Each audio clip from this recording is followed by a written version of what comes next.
right, so I am really freaking sick of people treating politics like sports and vice versa, I suppose. Next up, Joe Wessels, who's written for like every publication in town, and then some. He's going to tell us how to fix this. Hello. Hey, you started the slides. Right. Good evening, everybody. You might recognize local werewolf here, Andy Rooney. Long before I became a journalist, I wanted to be one too, and then one of my mentors bit me, and I became a journalist too. Things are kind of screwed up these days. You'll notice Katie Couric is looking a little frightened these days. The internet took her job. Now she's going to try to be the next Oprah, and there's a reason why all this stuff happened.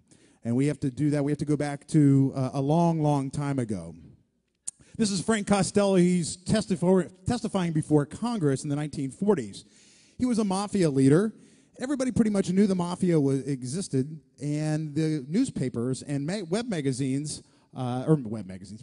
went out and reported on it and forced Congress to admit, or the government to admit, that they actually knew that there was a problem, and they did something, and they weren't doing anything about it. So in the 1970s, Wall Street meets the printing press and big-time profits. Ooh, boy, they're excited. Dow Jones, the owner of the Wall Street Journal, went public first in the 1963.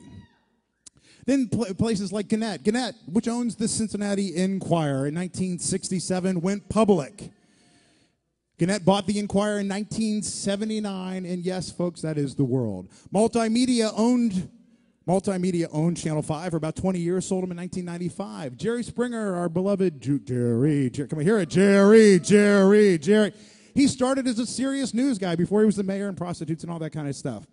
What happened? The focus changed a little bit when we went public. It became big news. It became big money, small news, big money.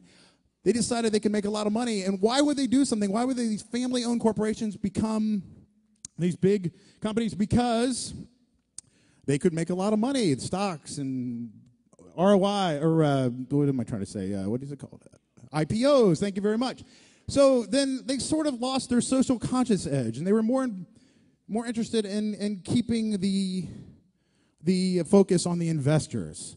So then more things started to happen. We have the internet. First we have public options, or stocks. And the next thing that happened, we have the internet.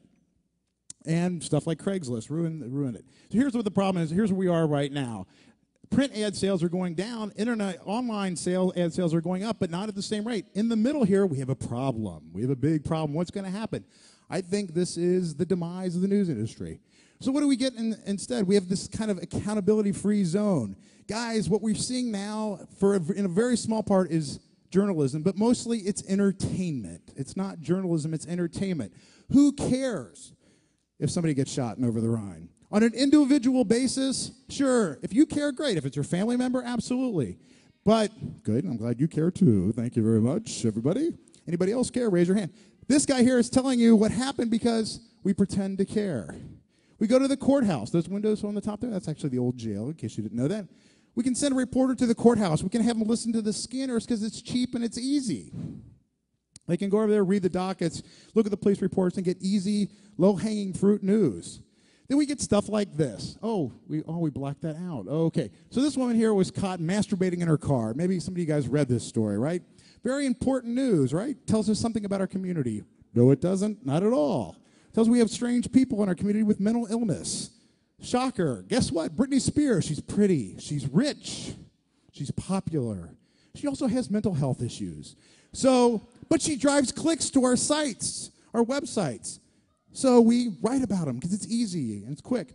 And then stuff like cows. I guess you can't read the top, but there's a cow loose in downtown Cincinnati. This is a huge news story, right? It's big stuff, right? It's really important. It tells us about our community and where we're going in the future. No, actually it doesn't. But this was a huge story. You may remember this. There are journalists who actually care. These people actually do care. But thank you. But the problem is these folks here can't really do their job. So we need a new plan. We need a plan B. We need to try to figure out what to do with this. There are a lot of people who are worried about this, not just me. You may have heard the Knight Foundation. There's lots of organizations, nonprofits that are trying to figure this out. There are nonprofit news sites all across the country. Cincinnati doesn't have one yet. What would it look like? It might look something like, instead of this top-down news that we're used to, it might be something that would be more organic, like bottom-up. People like her would say, I have a say. I'm just saying, right? So I think this is an important issue for our community. This is a great town. I love this town. I grew up here. I moved away. I came back. I love Cincinnati. I think it's high time that we try to take a look at what the news is doing to our town. And I think in a lot of ways, it's hurting us. It may not be destroying us, but it's hurting us in a big way. Thank you.